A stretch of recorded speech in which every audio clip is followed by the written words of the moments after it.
Bonjour Simone, Oui. bonjour Bolivar qui nous accompagne aussi, bonjour Montréal, Oui. où je veux étendre mon antenne, bonjour la Guinée et bonjour à tous les internautes et toutes les internautes qui nous écoutent de par le monde. Excellent. Donc ici, on va aller directement, on va parler de votre parcours. Donc on était rendu où vous étiez en train de nous parler un petit peu ce que vous avez fait de manière, je dirais, votre côté professionnel. Donc avant de vous lancer dans la carrière musicale. Donc est-ce que vous pouvez nous parler un petit peu de votre background dans ce sens-là? Oui, très rapidement, je suis haïtien pur sang, natif natal comme on dit chez nous en Haïti. Donc je suis né à Port-au-Prince, j'ai grandi à Pétionville.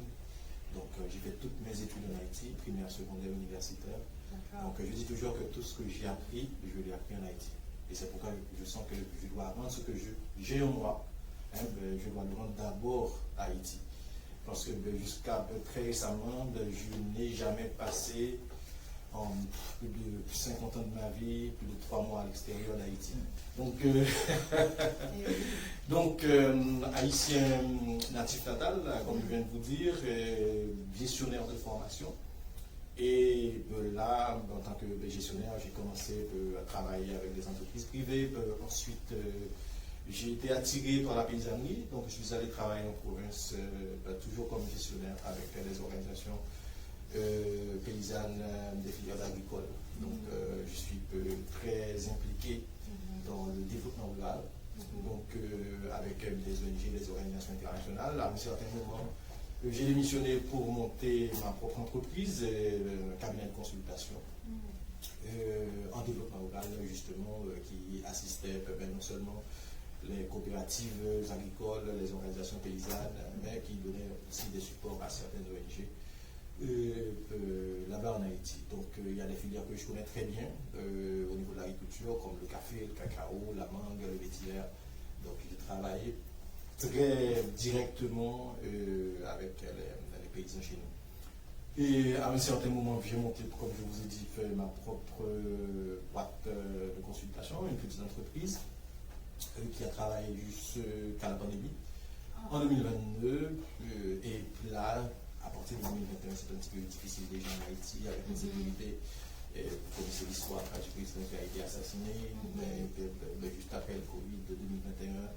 Et ça a chamboulé une partie de ma vie parce que à partir de là, ma famille, ma femme et mon fils et ma fille ont dû laisser le pays pour les États-Unis d'abord, ensuite pour le Canada. La nostalgie s'en vient. Et ma famille qui m'avait offert une guitare qui était restée. C'est un cadeau. Ah ouais, c'était un cadeau qui était resté caché et emboîté et pendant plus d'un an. Donc j'ai descendu la guitare et j'ai commencé par moi-même à apprendre à jouer de la guitare sur YouTube. Donc là, ça nous met exactement dans le numérique. Voilà. C'est certain, et je trouve ça très très très beau ce que vous êtes en train de dire ici. Autodidacte, je vois de la résilience dans votre parcours, mais c'est vraiment magnifique. Merci pour ce partage déjà. Bolivar, alors un petit peu pour faire un tremplin avec justement le numérique. On entend qu'il a de lui-même pris sa guitare qu'on lui a offert et il a décidé d'apprendre par lui-même sur YouTube. Voyez-vous. On voit une personne qui regarde les paramètres, les différents indicateurs lui permettant d'avancer, de s'intégrer dans une nouvelle communauté afin de prendre sa place. Donc aujourd'hui, le numérique, en cybergénique, on parle de l'intégration numérique. Comment est-ce qu'on peut regarder le numérique de façon holistique? Quelles sont les opportunités du numérique pour pouvoir offrir une valeur ajoutée, créer une valeur ajoutée? Dans le cas de Tonti Vito, on voit qu'il n'était pas musicien au départ, donc il ne connaît rien dans le solfège, rien. Il a sa guitare, il a dit ok, je suis cette personne-là qui est au milieu, en transition, très intelligente, je vais utiliser le numérique pour voir comment est-ce que je pourrais atteindre un but. D'abord, il avait un but. En utilisant l'Internet, le numérique, il a atteint ce but-là. Et c'est pourquoi c'est un modèle. Et la valeur, c'est ça. Donc ça, c'est un exemple vivant. Aujourd'hui, on a Tonti Vito, on a l'honneur de recevoir Tonti Vito. Lorsqu'on parle de l'intégration, lorsqu'on parle des avantages dans le numérique, lorsqu'on parle d'une bonne utilisation du numérique, ça c'est la preuve. Donc c'est un modèle et bravo Tonti Vito. Vraiment. Merci beaucoup. Est-ce que vous pouvez nous parler justement comment ça s'est fait? Justement, enfin, puisque on est dans le numérique, et même si je travaille essentiellement avec les organisations paysannes, même mon premier outil de travail pendant plus de 25 ans a été l'ordinateur. Donc l'ordinateur pour les emails, parce que lorsqu'on arrive au bureau par exemple, la première chose à faire c'est justement de vérifier ces emails, pour les emails, Donc vous étiez déjà à pour l'aise. les tutoriels, justement, enfin pour les webinaires, etc.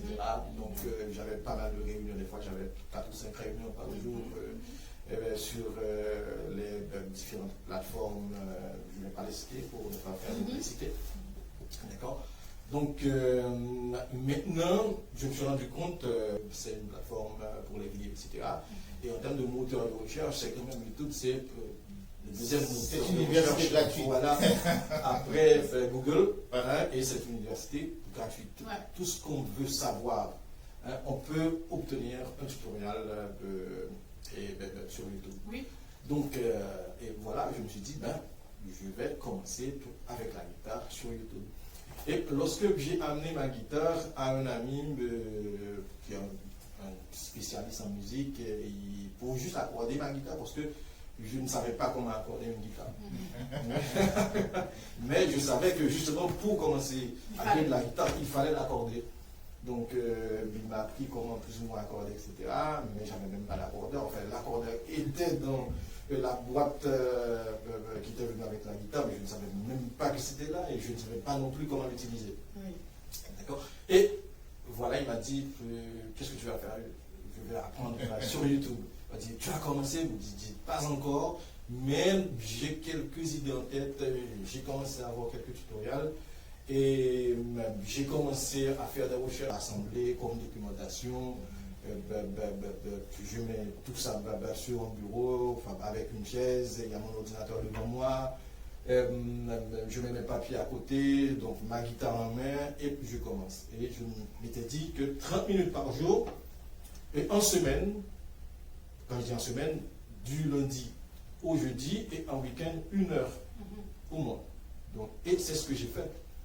Au cours des 6 premiers mois, donc j'ai respecté, je travaillais et à plein temps, mais une fois de retour du bureau, ou si je suis sur le terrain, je vais faire le terrain, je rentre à 6-7 heures du soir, donc je prends ma guitare, et si j'ai pas de bonne connexion, parce qu'en Haïti il y a pas mal de problèmes de connectivité internet quand on est en province, mais dès que j'ai la possibilité d'avoir la connexion, où je change de source d'internet aussi, et j'avance. Donc, 2 avril 2023, j'ai commencé. Et régulièrement, tous les jours. 30 minutes en semaine et 1 heure en week-end. Mais systématiquement. Ça a été difficile au départ. Parce que justement, tu ne comprends pas ce qu'on te raconte, tu essaies de faire les accords, ça ne passe pas, tu ne connais pas les notes sur le manche de ta guitare, donc c'est un petit peu difficile, mais j'ai tenu bon, j'ai insisté, il faut avoir de la persévérance. D'abord la discipline, ensuite la persévérance. Et je vais vous dire rapidement, pour mettre fin justement à cette partie, en avril 2023, j'ai commencé à apprendre à jouer sur YouTube, tout seul, sans professeur. En juin, j'ai composé ma première chanson. 2 mois plus tard. Voilà. Oui. 2 mois et demi plus tard. Wow. Ma première chanson. Parce que j'ai compris tout de suite que, justement, même si je ne connais pas le solfège, je ne sais pas lire les partitions, et ce qui fait de la musique, d'accord, ce sont les accords. Oui. Donc, les notes te donnent des accords, mais si tu ne connais pas toutes les notes sur le manche de ta guitare, tu peux faire quelques accords, tu auras de la musique. Oui. Et si tu peux arriver à faire de la transition entre les accords, donc tu fais une progression d'accords, tu as de la musique. Et justement, en moi, commençait à monter quelques mélodies. Excellent. Et les mélodies montent, et puis je me suis dit, en grattant, mais vraiment très maladroitement ma guitare, et je commençais à chanter dessus. Et après les mélodies, j'ai commencé à écrire. Voilà. À écrire, oui. Et à ce jour, vous avez été l'actif de chansons. Et ça a été très vite, ça a été très vite, parce que je me suis rendu compte que il fallait, c'était un don, parce que c'est beaucoup plus, disons, qu'un simple talent. Parce que j'étais C'est pas une musicien passion. avant. Ouais, c'est une passion, même c'est quelque part. Moi je dis que c'est divin. Ah. Ça ne peut pas venir, ça ne saurait venir que de moi. La rapidité avec laquelle ça s'est produit. Ah oui. 2 mois. En 2 mois, j'ai commencé à apprendre de la guitare tout seul sur YouTube. J'ai composé. Paroles et musique. Wow. D'accord. Et à la fin de l'année, je me disais, bon, écoutez, si je suis comme ça, peut-être que je vais en composer 3. Et à la fin de 2023, j'avais 8 chansons. Ah oui. C'est Ah pas oui, compliqué. sky is the limit. D'accord. C'est Ah ça, ouais, on continue. mais c'était fou. Et j'ai eu l'audace, parce que justement à cette période-là, il y avait une petite fête pour les collègues du bureau et pour lequel je travaillais. Et puis, je leur ai dit, écoutez, moi je suis artiste maintenant, donc vous m'invitez, je vais jouer pour vous. Hein? Ah et ils oui. m'ont réellement invité et j'ai joué devant eux. 6 de mes 8 chansons Que vous avez déjà. que j'avais déjà composées. Mais bon, c'était pas très juste, des fois, je faisais des fausses notes, etc. Mais je jouais. Et en un an, de juin 2023, où j'ai composé ma première chanson, à juin 2024, Oui. où j'ai décidé de tout abandonner pour la musique, j'avais déjà 18 chansons. Wow. 18 compositions personnelles. Wow. Paroles et musique. Quand je dis paroles, j'écris mes textes. Oui, c'est vous qui écrivez. Et la musique, je parle de la musique instrumentale sur la guitare. Et la musique vocale, c'est la chanson. Non, mais c'est juste magnifique. Moi, je trouve que c'est ce que vous nous racontez ici, là, ça devrait vraiment porter, surtout à la jeunesse. Ne vous laissez pas distraire. Restez connectés. Si vous avez une passion, il y a quelque chose qui est... Tout est possible, en fait. Donc, ce que j'entends ici, là, c'est que dans le monde dans lequel nous vivons actuellement, il n'y a plus d'excuses. Hein, on est capable de, en 2 mois, se former à travers justement cet outil numérique que nous avons à notre disposition pour pouvoir créer de la valeur pour soi-même et pour les gens autour de nous. Vraiment, nous sommes très contents. Donc, nous savons que vous êtes à Montréal. Donc, vous pouvez nous dire depuis quand vous êtes à Montréal? Ça fait seulement 2 mois. 2 mois, wow. Uniquement les chaînes dont les tuteurs, parce que je les appelle les tuteurs, hein, étaient vraiment des gens qui expliquaient, et qui avaient l'art d'expliquer, etc. Et j'ai progressé avec 9 d'entre eux. D'accord. Et l'avantage que j'ai, c'est que je comprends plusieurs langues, donc j'ai pu avoir des tuteurs qui parlaient espagnol, qui parlaient anglais, qui parlaient français. Donc, et je les ai choisis pour progresser avec eux. Super. D'accord. Et ça, il faut savoir le faire aussi, parce que quand on arrive sur YouTube, hein, on peut avoir quelque chose, on regarde pendant 2, 3 minutes, 5 minutes, on voit que justement, ce n'est pas exactement ce que vous cherchez, hein, vous passez à autre chose. Ouais. Parce qu'il y a toujours mieux. Ouais. Et voilà, c'est comme ça. Et après, après avoir composé ma première chanson en juin, donc j'avais seulement 4 tuteurs. Et puis j'ai terminé l'année avec 9 tuteurs. Wow. Et c'est comme si c'était vraiment mes professeurs. Mais il n'y avait pas d'interaction. Donc, et je ne les ai pas payés. C'est gratuit. C'est gratuit. Wow. C'est pour ça que j'ai dit, il n'y a pas d'excuse. Voilà. On peut trouver vraiment beaucoup de choses sur Internet. Waouh, bravo. Qu'est-ce que tu en penses, toi, Non, ce c'est, parcours exceptionnel, je dirais, en Moi, tout cas. j'encourage les jeunes à ne pas perdre leur temps sur Internet, à scroller avec un téléphone, à scroller. On n'apprend rien. On cherche la sensation forte. On cherche à créer une zone de confort. Là, dans l'exemple de Tonti Vito, il s'est sorti de son confort pour être en confort. Ouais.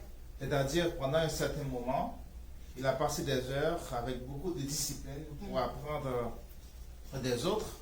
Maintenant, les autres peuvent apprendre de lui. Parce que là, il a su profiter de ce que les autres proposent gratuitement. Est-ce que moi, je demande aux jeunes de vous abonner à des plateformes qui vous aident à améliorer votre condition matérielle d'existence, qui vous aident à avancer dans vos carrières. Les jeunes, donc, c'est pas moi qui le dis aujourd'hui, c'est Tonti Vito qui partage ses expériences. Ouais. On voit à travers ses expériences qu'il y a une leçon de vie. Oui. Donc, je demande aux jeunes Ouais. d'apprendre cette leçon-là. L'Internet, c'est une opportunité. Il n'y a pas d'excuse. Là, c'est gratuit. Vous avez un téléphone, vous payez chaque mois. Par exemple, en Haïti, il y a des gens qui, avec quelques gouttes, achètent des data, des données mobiles pour avoir un plan d'Internet pendant la journée ou du moins pendant la semaine. Et la vie est très difficile. Ouais. Mais lorsque vous faites ça, dans un pays si difficile où la pauvreté bat son plein, il faut en profiter. Ouais. Il faut sortir de cette pauvreté. Ouais. Alors, tu avais donné un exemple de Sénégalais, je pense, avec Oui. une vingtaine de dollars qui a su créer de la richesse. Oui. Donc l'opportunité est là. Effectivement, en écoutant un podcast, justement pour nos téléspectateurs, pour qu'ils puissent savoir, juste avec une connexion Internet, la personne a réussi avec, je pense, 20 000 francs CFA, il a réussi justement à créer du contenu qui lui a permis d'avoir plus de 1000 dollars pour pouvoir faire son projet. Donc finalement, il faut juste avoir des bonnes idées et utiliser le numérique pour créer de la valeur. Donc merci Bolivar. On va continuer avec notre artiste parce que moi je suis vraiment curieux. J'aimerais vraiment que nos téléspectateurs puissent le connaître. Mais on est rentré dans le vif du sujet, mais parle-nous de ton nom déjà. Parce que je pense que, moi je t'appelle Mon nom déjà. Jean-Marc, mais je pense que... Jean-Marc c'est mon prénom, Vital mon nom de famille, Oui. Tonti Vito mon nom d'artiste. Mon artiste, c'est ça. Et ça va rester pour longtemps, ça va me suivre jusqu'à la tombe. 2025, c'est cette année. En 2005, j'avais laissé Montréal, j'avais laissé le Canada pour ne plus revenir. Ah, vous étiez déjà ici donc, Ouais, ma base réunion. Donc c'est une chanson que j'ai composée en pensant à ma famille. C'est quelque chose d'autobiographique, c'est quelque chose de nostalgique. Donc voilà, je voulais dire ceci, faire ce point pour que les gens sachent. C'est vrai que j'ai 2 mois ici. Et j'ai un statut spécial aussi parce que je vais devoir laisser le mois prochain. Parce que je suis ici avec un visa. Ok, d'accord. Donc, mais je vais revenir parce que mon intention c'est de m'établir ici à Montréal, au Québec, comme base arrière. Mais comme je l'ai toujours fait, je vais continuer à voyager comme je suis artiste maintenant. Maintenant, Oui, rapidement, concernant mon nom, Tonti Vito. oui. Donc, je vous disais que le prénom c'est Jean-Marc, que le nom de famille c'est Vital. Donc, Vito vient de Vital. Hein? Donc, c'est comme un Vital, les Vito au pluriel. On sait que les noms propres ne changent pas. Hein? Mais quand j'étais à l'école, même si c'est un nom commun change, les noms on a changé dans la UX. Et en français, hein, on sait ce que ça veut dire. Donc, un Vital, les Vito. Donc, on m'appelait Vito aussi, à un certain moment. Mais comme j'étais jamais grand de taille, etc. Et on m'appelait Tivital. Et puis, lorsque justement on a commencé à faire de la grammaire, même vraiment petit, 7-8 ans, et on a commencé à m'appeler un Vital Levito, j'ai dit, maintenant on ne m'appelle plus Tivital, appelez-moi Tivito. Donc j'ai choisi le nom aussi. Ok. Et Tivito, parce que justement, ce petit Vito là, vous savez que si vous ne voulez pas faire une opération, mais il peut vous aider. Ah oui. Donc voilà, donc j'ai choisi Vito et Tivito. Vous allez comprendre tout à l'heure le jeu de mots. Donc Vito vient de Vital. Tonti, c'est oncle, tonton. Hein, on sait dire tonton. Donc, ouais, tonton en Haïti. Un oncle pour être affectif, gentil, on l'appelle ton oncle, tu l'appelles ton oncle tonton. Pour être beaucoup plus affectif encore, en diminutif, tu appelles tonti. Donc, étant donné que je suis un vieux briscard avec une barbe blanche, etc., donc je suis plus jeune, donc je me suis dit, il faut que je m'appelle tonton. Ou tonti, tonti c'est mieux, parce que tonti, c'est encore plus affectif, et c'est un second degré de diminutif, et ça colle avec Vito, Tivito. Donc, on m'appelait Tivito avant. Donc c'est Tonti Vito. Et Tonti Vito, qu'est-ce que ça va donner? En Haïti, on dit, tu peux dire ton Bolivar, Tonti Bolivar ou Tonton Bolivar. Donc quand on dit Tonti Vito, c'est toujours l'oncle. Oui. Ou ça peut être le voisin. Par respect, on l'appelle, justement parce que la barbe blanche, etc. Et voilà, et il y a justement un exercice grammatical à la fin. On dit ton tivito, donc c'est moi un tivito, c'est ton tivito à toi. Oui. Donc c'est le tivito qui t'appartient, avec l'adjectif possessif. Oui. Voilà, donc c'est votre tivito à vous tous et à vous toutes. Ah ben À merci. toi Simone, Non, c'est sûr. à ma femme d'abord, Oui. et à Bolivar aussi. C'est magnifique, c'est magnifique. On ne l'oubliera pas. En tout cas, je trouve que c'est très puissant. Hein. Vous êtes allé chercher ça vraiment loin. C'est parfait. Qu'est-ce que tu en penses, Bolivar, toi? Donc, c'est. Il y a beaucoup d'allégories. C'est Tonton. tellement. L'histoire. La genèse de ce nom, Oui. on voit, il y a un peu de grammaire. Oui. Et il a cette construction. Ouais. C'est très artistique. Très artistique, ouais. Et puis le nom, ça sonne aussi, ton Oui. Tivito. Ouais. Parfois, on appelle les gens Tati pour les femmes. Tati. Oui. C'est. Même en Guinée, on dit tonton aussi. Hein. Oui, oui. Ouais, parce Je pense que que la tonton, Guinée, là, on dit ça, oui. on a dans l'Afrique du Nord, l'Afrique du Nord. Ouais, on de l'Ouest, dit, oui, ouais, on dit tonton. Wow. Ok. non, bravo. Ouais, donc ça veut Merci. dire que ça fait 2 mois que vous êtes là, donc vous étiez déjà là, vous êtes revenu pour la famille, donc on comprend que la famille pour ton petit Vito, c'est très important parce que en quelque sorte, je suppose c'est eux aussi qui vous ont offert le cadeau de la guitare. Oui, exactement. Ah. Ça fait les enfants. Mais il faut que je le ramène, Ouais, pour que c'est- tout soit une moi, j'ai dit les relation. familles. Hein. Il y a une autre chose. C'est le nombre de kilomètres qu'il a parcouru pour retrouver sa famille. Quand même. Ah oui. Ça signifie. Ouais, ça compte. c'est plus de 24 000 km. Ah. Ça fait, disons, 60% du tour de la Terre. Wow. Vous voyez?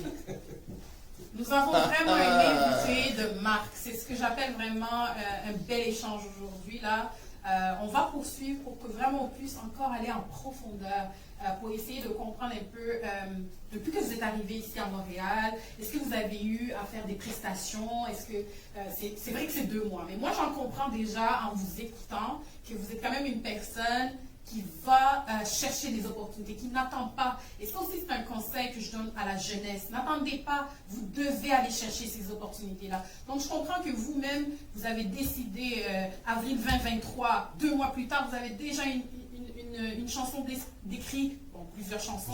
Oui, c'est ça, c'est pas une. En une année, 18 chansons. En une année, Ça 18 fait chansons. Voilà. Une chanson et demie par mois. Bon, voilà. Donc, ce qui veut dire que je me dis, en 2 mois à Montréal, je suppose que vous avez quand même eu à faire beaucoup d'activités. Parlez-nous un peu de ces activités-là. Alors, j'ai 2 slogans. Le premier slogan, c'est Ton Tivito, sa voix et sa guitare. Ton Tivito, c'est moi, sa voix. Celle qui vous parle, mais celle qui chante surtout. Et sa guitare, la guitare qui m'a été offerte, même maintenant, c'est n'importe quelle guitare qui se trouve à ma portée. Et ça, c'est mon premier slogan. J'ai un second slogan, c'est jouer, bien jouer, m'a bien jouer. Ça, c'est un créole. Donc, je viens jouer pour vous, mais je ne suis pas là pour jouer. Vous voyez la nuance, hein? Ah oui, ah oui. Tout est sérieux, oui. Exactement, Ouais. c'est du sérieux. Donc, quand je suis arrivé ici, déjà, parce que je suis arrivé ici de la République dominicaine. Donc, je disais à ma femme et à mes enfants, même, quand j'arrive, je vais jouer pour Montréal.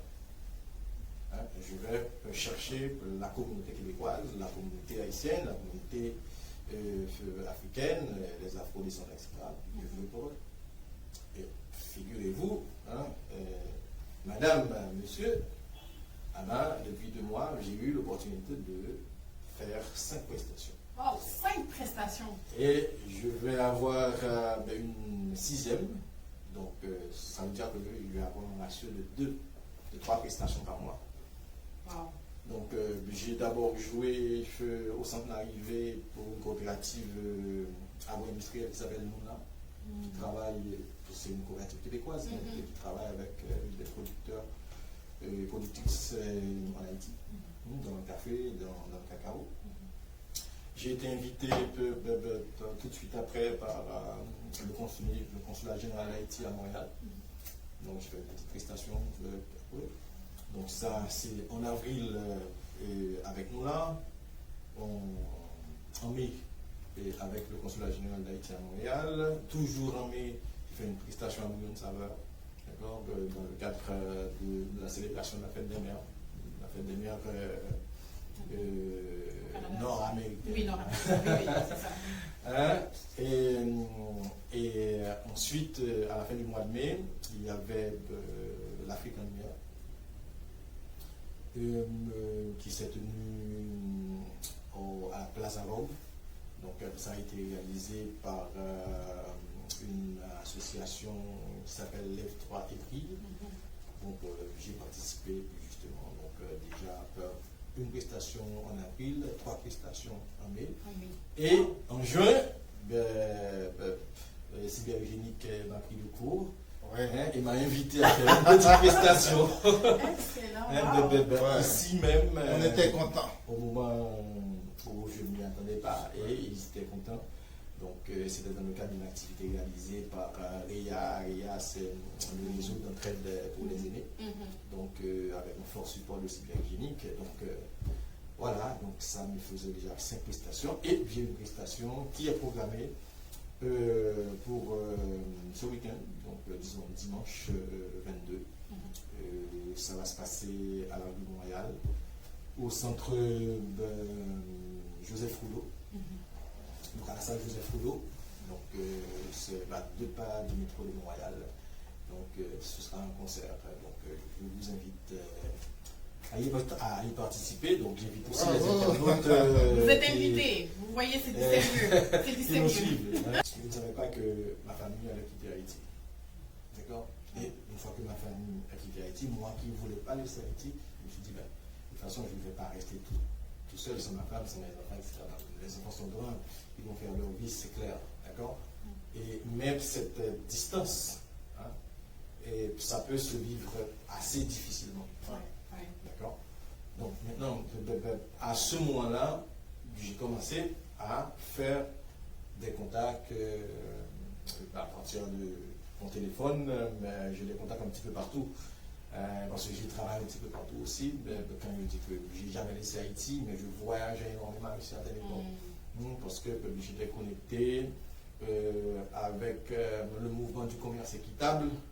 Donc ça me permettait de voyager par exemple en Europe, en Amérique latine, etc. avec des connexions un petit peu partout. Donc je connaissais des gens ici. Des Haïtiens ex-collègues qui sont partis, des amis, etc. Mais aussi des gens dont j'avais entendu parler.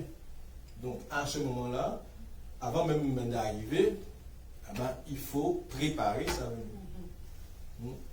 Donc c'est pas au moment où je suis arrivé que les contacts ont été établis. Il y a certains contacts qui ont été établis pendant que je suis là, mais la plupart des contacts, les gens savaient que j'allais venir. Et c'est pour ça que justement, il y a certaines prestations où j'ai été invité parce que les gens savaient que j'allais être là. Maintenant, pour d'autres prestations, une fois ici, je me suis dit, il faut que j'aille regarder ça. Parce qu'on ne me connaît pas. Oui. Ou pas encore. Oui. On va me connaître. Oui. Moi, je donne rendez-vous dans 5 ans. Mais au sommet. C'est du sérieux, je vous l'ai dit. D'accord. Donc voilà, c'est ça. Donc j'ai été vers les gens pour conclure. Et le deuxième aspect, il faut utiliser aussi, parce que là on était parti de l'Internet et des outils numériques. J'ai vérifié par exemple la semaine dernière mes statistiques sur YouTube et je vois que comme je vais vers les gens ici, à un certain moment, j'avais plus de gens à interagir sur YouTube ou à se connecter, à s'abonner à partir d'Haïti, des États-Unis ou de la République dominicaine. Maintenant, le Canada a pris les devants. Donc, et j'espère que ça va continuer parce que j'invite les gens maintenant à monter sur YouTube, sur Tontivito, TNTI, Espace Vidéo. Donc, vous tapez ça, vous montez. Et si vous aimez ce que je fais, vous vous abonnez. Et je suis sûr que vous allez y rester. Voilà. Bon, c'est... Je suis abonné. Moi aussi, je suis abonnée, non, c'est certain. Donc, c'est comme ça que vous avez pu bâtir ce réseau-là. Donc, c'est ça. Ce qu'on disait lors de notre précédente émission, c'est que, dans le fond, il faut préparer en amont. On ne vient pas tout simplement et on se dit tout va venir vers nous. Non, c'est en amont qu'il faut préparer. Et une fois qu'on arrive, ben, il y a des choses qui vont se rajouter aussi dans le cheminement. Ben, c'est excellent. Est-ce que nous allons... ok. Bon, étant donné que le temps file, est-ce que vous pensez nous faire un petit extrait? Sa guitare n'est pas loin de lui, ça c'est certain. Donc, on est bien contents. Nous, on est contents et j'espère que vous aussi, vous serez très contents. Donc, nous aimerions vraiment, s'il y a la possibilité que vous nous jouiez un petit extrait, afin que nos téléspectateurs, finalement, aient un petit avant-goût. Parce que, bien évidemment, c'est dimanche, sa prochaine prestation. Donc, c'est à vous de voir. Alors, exactement. Oui, d'accord. Donc, rapidement, Oui. j'ai ma guitare avec moi. oui. Peut-être la première chanson, celle que j'ai composée. Ouais, c'est... Sur la famille. Ouais. Ouais, ça c'est important. Et pour la famille. Ah. Et pour la famille. Pour la famille.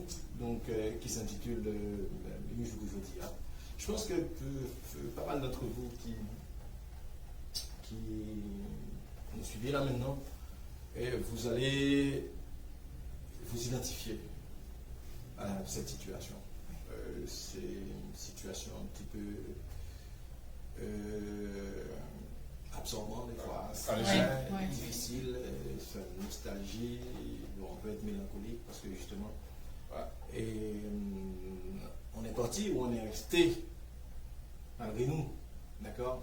Ce sont les circonstances, d'ailleurs je dis ça dans la chanson, c'est les circonstances de la vie qui nous ont obligés à partir, à fuir le pays.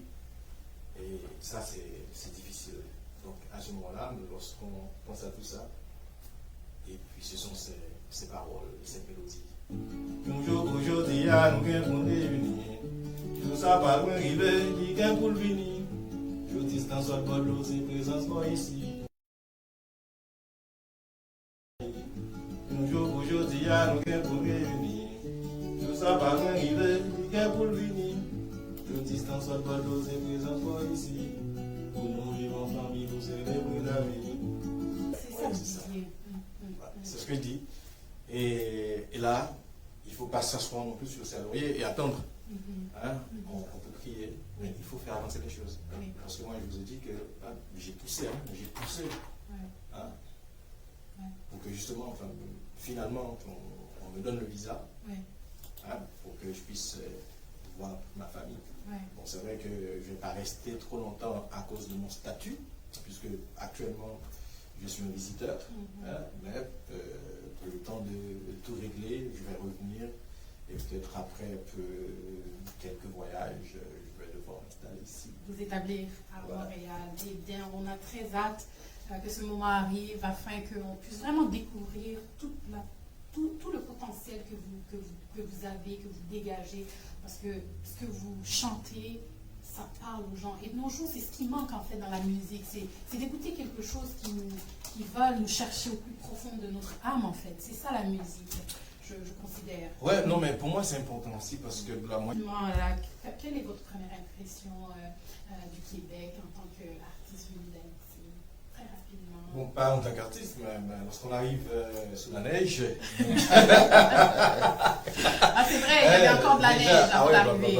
Voilà, donc j'ai atterri le 8 avril sous la neige. Oui. Donc, bon, je connaissais déjà Montréal, je connaissais déjà le Canada, ma femme vivait à Gatineau, à l'époque où elle étudiait, d'accord. Moi, le changement, justement, disons, du printemps, parce que je suis arrivé au printemps quand même, mais au printemps sous la neige.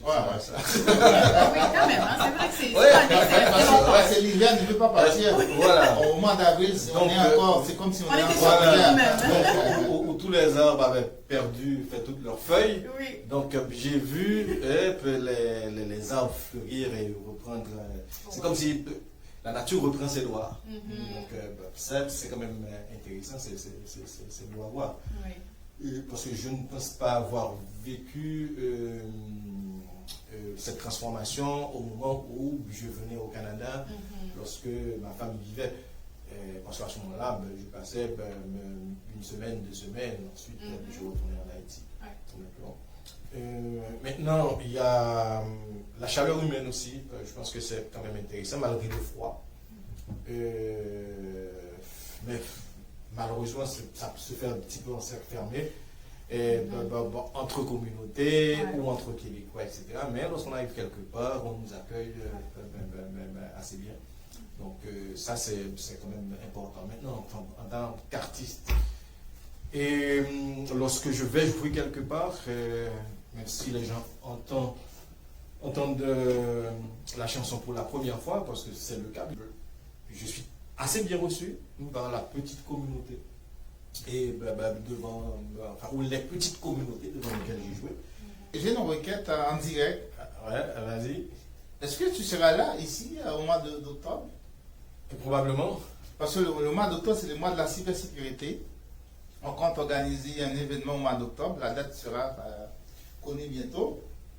Et puis, je vais voir, parce qu'on a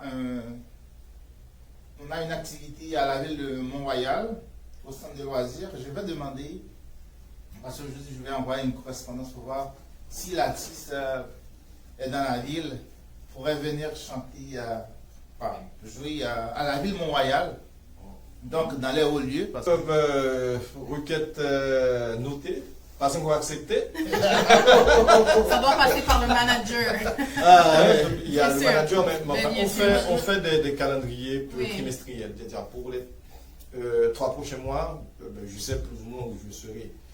Par exemple, début juillet, je laisse Montréal, je laisse le Canada, je vais aux États-Unis, dans 2 villes différentes. Il y a une prestation déjà prévue sur New York.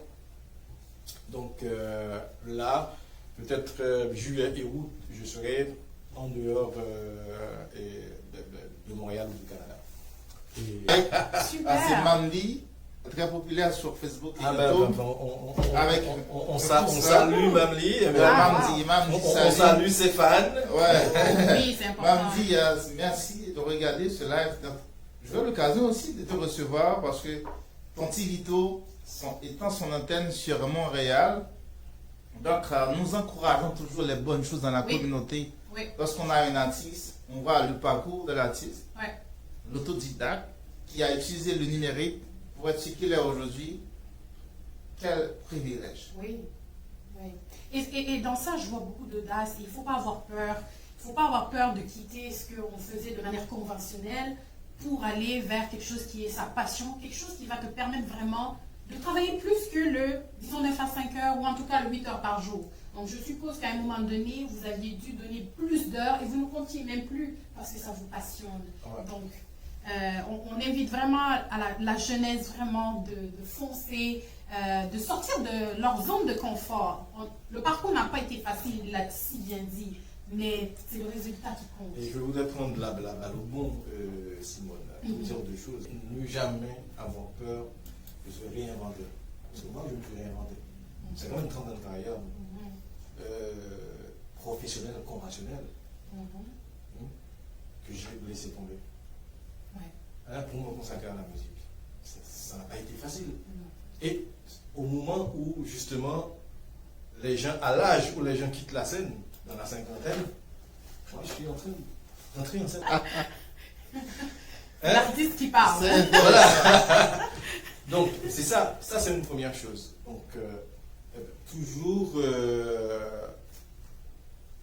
s'imaginer qu'on peut se réinventer à n'importe quel âge. Ouais.